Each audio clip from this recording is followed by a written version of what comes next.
நம்ம சென்னையில் வந்து தமிழகத்தில் வந்து சைலேந்திர பாபு அவர் டிஜிபியாக இருக்கும்போது அருவாக்களே விற்கக்கூடாதுன்னு சொன்னார். தெரியல உங்களுக்கு? அருவாவே யாரும் விற்க முடியாது.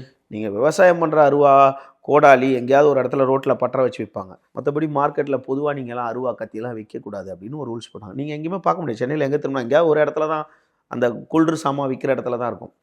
ஆனால் வீச்சருவாலாம் பாண்டிச்சேரியில் ஈஸியாக கிடைக்கும். நார்மலாக கடைகளில் போனால் நார்மலாக கிடைக்கும். வீச்சருவா இருக்கும், நாட்டு வெடிகுண்டு. அதான் சார் உங்கள்கிட்ட கேட்குறேன். அசால்ட்டாக இன்றைக்கி இப்போ கூட ஒரு செய்தி வந்திருக்கு. நம்ம பேசிட்டு இருக்கிறாங்க கூட, நேற்று ஒரு உணவகத்து மேலே வந்து நாட்டு வெடிகுண்டு வீசிட்டாங்கன்ட்டு. அதுலேயும் நிறைய ஜோனாயில் தான் வந்து அரெஸ்ட் பண்ணியிருக்காங்க. சின்ன பசங்க தான் எல்லாம். ஆமாம் ஆமாம். ஸோ அவனுக்கு நார்மலாகவே என்ன சொல்கிறது, ஏதோ ஒரு சின்ன விஷயத்துக்கும் பிரச்சனைகளாக நாட்டு வெடிகுண்டு வீசுறாங்க. மெட்ராஸில் வந்து அதுக்கு ஒரு பழமொழி இருந்துச்சுங்க. அது வந்து அது காய் கட்டுறதுன்னு பேர். இங்கே நாட்டு வெடிகுண்டு காய் கட்டுறது.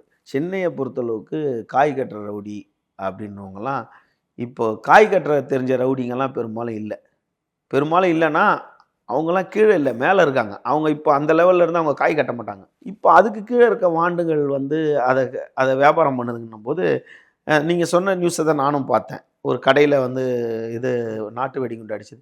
இந்த நாட்டு வெடிகுண்டு கலாச்சாரம் இது எல்லாமே, அதாவது கஞ்சா இங்கே கிடையாது. ஓரளவுக்கு நம்ம ஸ்டாப் பண்ணுறோன்னா கூட எளிமையாக போயிட்டு பாண்டிச்சேரியில் வாங்கிட்டு வரவங்களாம் எவ்வளோ பேர் நடுவில் ஒரு 6 மாதங்களுக்கு முன்னாடி பாண்டிச்சேரியிலேருந்து ஒருத்தர் கஞ்சா குடிச்சிட்டு ஹை ஸ்பீடில் வண்டியை கொண்டு வந்து ஈசிஆரில் அப்படியே மணலில் விழுந்து எந்திரிச்சு வீடியோக்கெல்லாம் நம்ம பார்த்தோம்.